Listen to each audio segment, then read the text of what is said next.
Hello again everyone, welcome back to ptet.chemistry channel. So my name is Mr. On, and in this tutorial video I'll cover this Cambridge International O-Level. This is for the chemistry 5070.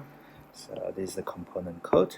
Although a different code exists for chemistry O-Level in other countries such as Singapore. So Singapore students will have set for the Cambridge International O-Level as well, but with a different subject code. The entire contents, I've had a look at the syllabus, are almost very similar to the Cambridge International O-Level 5070 as well. So anything 5070 could be related to any 14 to 16 years old chemistry curriculum that students, wherever you are all around the world, you'll be doing similar kind of chemistry. This is paper 1, component 2, so it's actually component 1 because it's paper 1, but it's variant 2 depending on whichever region that you sit for this particular exam paper. This is for a recent November 2020 paper. It's a multiple choice paper, and if you had a look at my other multiple choice tutorials, you will know that I really like multiple choice questions, not because they are easy, but because it's actually very difficult to get all 40 out of 40 correct unless you are very careful about the wording of the questions, taking care of your calculations, as well as taking and making notes of whatever the question is actually asking for. So all these kind of explanations, all these kind of thinking out loud as I walk through these kind of papers, not just paper 1, that's probably what I think make my channel unique, because I'm not that 100% interested in just the answer. I do believe that by thinking out loud, you are brainstorming in your head, and you are maximizing your mental capacity as well as understanding of this beautiful subject I call chemistry. Alright, well, not that I call it chemistry, but it is a beautiful subject to me, and it comes fairly easily to me, and that's what my channel is for, to try and break it down, to try and get to you that you can do it as well. So don't forget to click the button on the bottom right, subscribe to the channel, and share the channel among friends, chat group, and other people whom you know who can benefit from what I try to do on my channel. In this question 1, we have a titration experiment. So we have an acid being transferred into a burette. You should have done a titration before in the lab, because chemistry is an experimental subject, and it's very difficult to understand what chemistry is all about unless you have actually seen the apparatus, unless you have actually touched it, unless you have actually done it. It's very difficult to talk chemistry without having done all those things, because it is fundamentally an experimental subject. Yeah. As you could see, the reading of the burette goes this way. So you read below the meniscus. So I will read here. Alright, so that is 22, that is 23, there are 10 lines in between, meaning to say there's 22.10, 2030, 22.40. So that's 22.40. It has a unit of cm cube. And then same thing there. So there's 27, 27.1, 27.2, 27.30 cm cube. So you see there's a slightly longer line, which is longer than the other small line but shorter than the really big one. There is the 27.5, there's 27.4, there's 27.3, there's 22.50, so there's 22.40. So what is the volume of the acid used during the titration? Well, let's start you off nice and easy. You can put this into your calculator, and I'm not doing this on a calculator. I hope you can see that you can do your primary school mathematics. It should give you 4.90 cm cube, but of course you should check it on a calculator and you will get the same answer as well. Number 2, when calcium carbonate is added to dilute hydrochloric acid, you get carbon dioxide gas being released. So you have 3 sets of apparatus. The first one involves the solid plus the HCl. You put it on the mass balance. The gas can still escape, because even though this is cotton wool, alright, there's cotton wool, the gas can definitely pass through the cotton wool. I think the whole idea of using the cotton wool, as I mentioned in the paper 1.1 tutorial, is basically to stop the whole thing from flowing over, because you never know that the reaction might get so vigorous that it just produces a lot of foam, which is a lot of carbon dioxide at that moment in time, and it can just, get so vigorous that it can just pop out. So the cotton wool is to prevent that from happening, rather than preventing the gas from escaping, which it will do in this case. As the gas escapes, you will get a loss of mass, because the calcium carbonate will have been consumed in the reaction with the acid. So you will see a decrease in mass, and this is one of the way you can use to monitor the rate of this reaction, which is basically what this question is asking for. Which set of apparatus together with a stopwatch, you can use it to monitor the rate of reaction. So rate is change of concentration over change in time. So this change in concentration can be volume of gas, mass of solid, but of course if you know concentration as well, so you can think about change in concentration, which you can just sub it, and the relationship, the change in concentration, whether it's actual concentration of solution, volume of gas, or mass of solid with respect to time, you can get rate of reaction.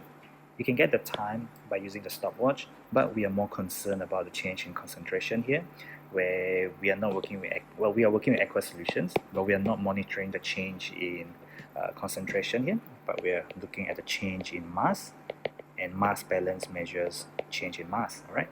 So gas syringe collects volume of gas, obviously, and you have a tap funnel because you have a tap that you can turn on and off to flow the HCl aqueous into the reaction vessel, and you can turn it off.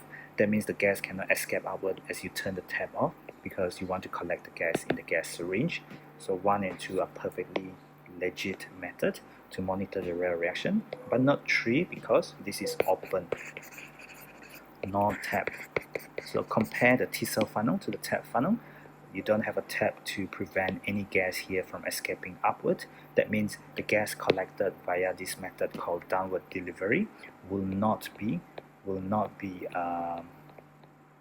exact, because not all the gas actually gets collected here. Some will escape through the open T-cell funnel here that you use. So this is not a good method. It's not an accurate method because it does not accurately measure the volume of the gas produced in this reaction.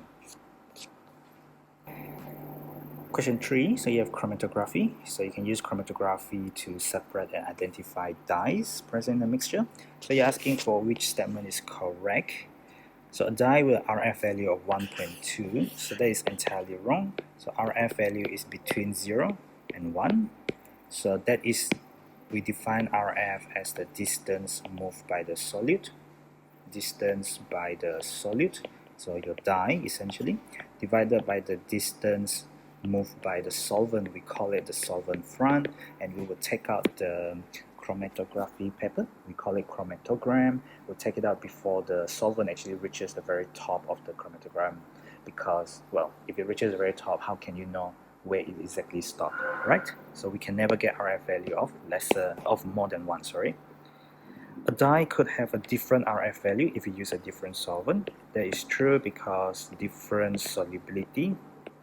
So chromatography works due to different solubility of the dyes in the solvent. The more soluble the dye, that particular dye in the solvent, the further up it will move for the same period of time, and therefore you will have a bigger RF value because it moves further. So if you use different solvent, it could have a different RF value because it could move a different distance. And then the next bit is saying, well, we know that what is the correct answer already. I should go through the rest and convince you that they're actually wrong, because you never know when the options could be moved around, or when the options could have been reworded or rephrased in a future question to try and confuse you, to try and get you to think about the actual concept rather than getting familiarized with the answer. So all blue dyes have the same RF value is actually incorrect, because it's saying all of them, but different blue dye can have different solubility in the solvent, therefore different RF value. Chromatography can only be used for colored substances, not only. Okay, you can also use chromatography to separate amino acids. So I'm not sure if you actually learned this in chromatography or somewhere else. Okay, so you separate amino acids, but amino acid is colorless. So in order to make it visible, we use a locating agent, right? So we need something to spread the colorless spot in order to make it colored, right? To make the spots visible and therefore also colored, so that you can see what is going on. All right. So you need a locating agent. So for amino acid, we use something called the ninhydrin. So again, I am not sure that you will have learned this in school or not, but at least when I was back in school, we did learn ninhydrin. It's used to make the colorless amino acid visible. Next question. So we have this petroleum crude oil being separated into the useful fraction by fractional distillation. So we know that the fraction collected at the very top is the one that is collected first, and the one at the very end at the bottom is collected last, and that is because that has the highest boiling point. This one has the lowest boiling point, and then we know that the number of carbon in the chain increases. That's why the intermolecular forces get stronger, because these are all simple discrete molecule. If the intermolecular forces between the molecules, the forces of attraction increases, it becomes harder and harder to boil. Boiling point will increase. All right.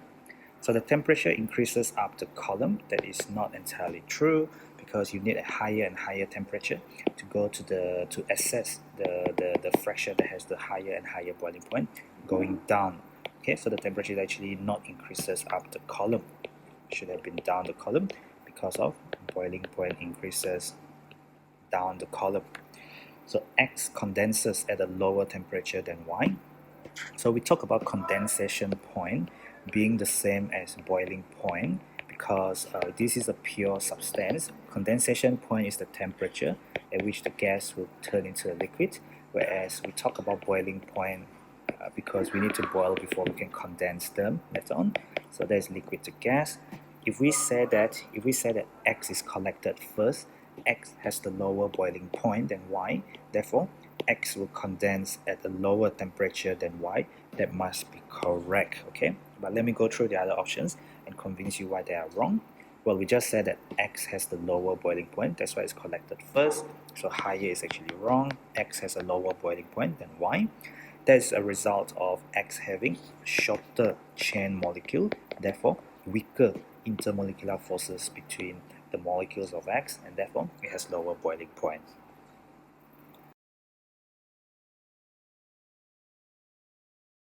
Question 5, you have aqueous zinc chloride being tested with various reagents. So essentially what you have is you are testing for zinc aqueous and you're testing for Cl minus aqueous. So this is your qualitative analysis in practical studies, and you would be wise to know that anything from the practical can and will be asked in a theory paper, not just a paper 1 but also paper 2 setting. And the biggest danger is that in a paper 1 and paper 2 you do not have access to the table of results that you have normally referred to in your practical paper. So I will always tell students to actually know what you have done and know the table by heart, because you had done them, you had seen them, you would have known it. Unless you did them but you don't really know what you did, and that is the biggest problem in learning chemistry. Okay, chemicals are expensive. You might not get to do qualitative analysis again and again.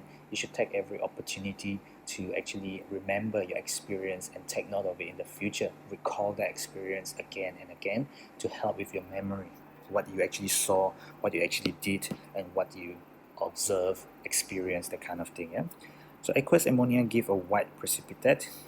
So we know that with zinc, with the cation, it can react from that, and then soluble in excess reagent. So if you have excess OH minus, because ammonia is basic, ammonia is a weak base, you can solubilize.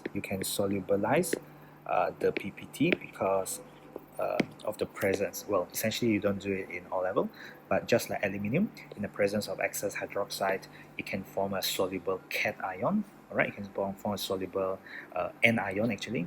So you can get ZnOH4, Na plus. So that's 2. That is 2 minus.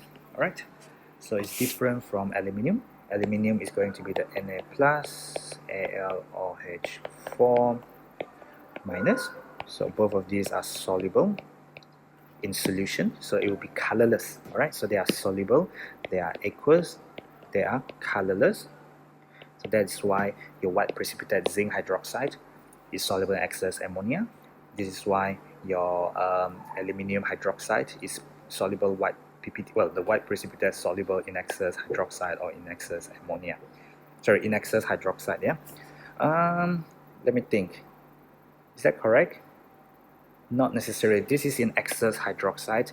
In ammonia, it's slightly different. In ammonia, it's slightly different because the ammonia itself can be a donor as well.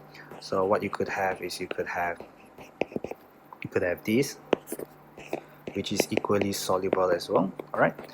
So I'm not entirely sure whether you actually have done this in O-level or not, but definitely these are some of the things that you will have encountered when you go to a higher level. Okay, so it could be 4, it could be 2, but it is cationic and soluble in excess NH3. All right. Copper turnings give a precipitate of zinc. Okay, so copper is less reactive than zinc. So copper is below zinc in the periodic, not the periodic, in the reactivity series. So copper cannot reduce zinc 2 plus to zinc. Alright, so B is definitely wrong. Silver nitrate give a yellow precipitate. That is wrong because what we see is AgCl solid, which is a white ppt, and this is a classic precipitation reaction. Ag plus aqueous plus Cl minus aqueous, giving you the white precipitate, not a yellow precipitate. And then barium nitrate give a white precipitate. That is wrong because we have no sulfate or sulfite, because barium nitrate will give you the barium sulfate, which is a white PPT. It's a test for sulfate, whereas here you only have chloride. So going back to what I said earlier, A must be what we are looking for. Unless you don't know your qualitative analysis table, then you will have problem getting to the answer.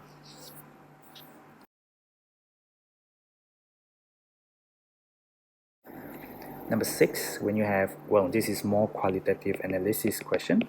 So a white precipitate forms in the presence of sodium hydroxide, dissolved in excess sodium hydroxide. I think we already got the answer based on what I said earlier. So when you have aluminium hydroxide, first of all, each of these will produce the hydroxide. This one will produce the hydroxide. This one will produce the hydroxide as well. So this is a pale blue precipitate. This one is no precipitate, no observable change, because you are just adding Na plus in solution to something that is containing NaOH. So the NaOH is Na plus OH minus. You are just adding more Na plus. It's not going to do anything more to this thing. That's why no observable change. Each of these is a white precipitate, but the thing with aluminium hydroxide is that you can form, well, you can form exactly this one. So I can just copy this, and you should be able to see what I'm saying if you know what I'm saying. So this is a soluble complex, so this is insoluble. This is a white PPT, and then this is colorless solution. The fact that it's a solution means that it dissolves.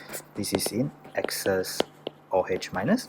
And these observations are all in your qualitative analysis table, which again I must emphasize that anything from your practical can and will be asked in the theory paper, not just in paper 1 but also in paper 2, which is a theory paper as well.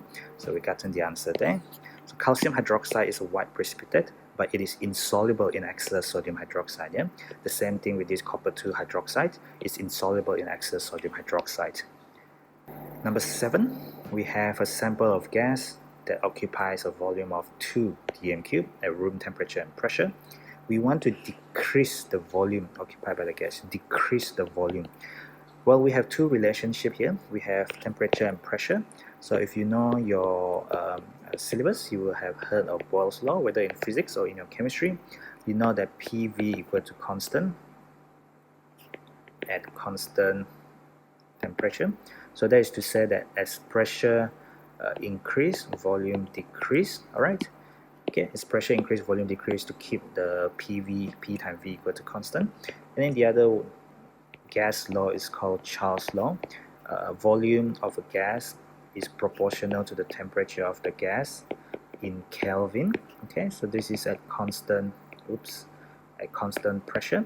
So this is saying that as temperature of the gas increases, the volume of the gas increases because you have more of the particles colliding with the walls of the container that hold the gas even more, and it will try to expand in size, provided that it can do that, and therefore it will occupy more and more, or bigger and bigger volume.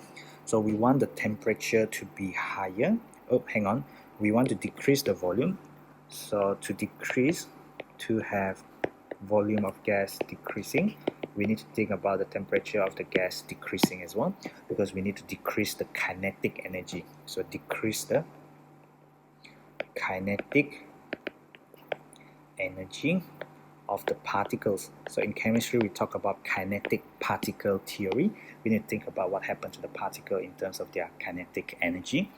That will be decreasing. If we want the temperature, if we want the volume to decrease, we need the temperature to go down, and if we want the volume to go down, we need the pressure to go up, because you are squeezing, you are compressing. Okay, so in the particle theory, you are compressing the particles together.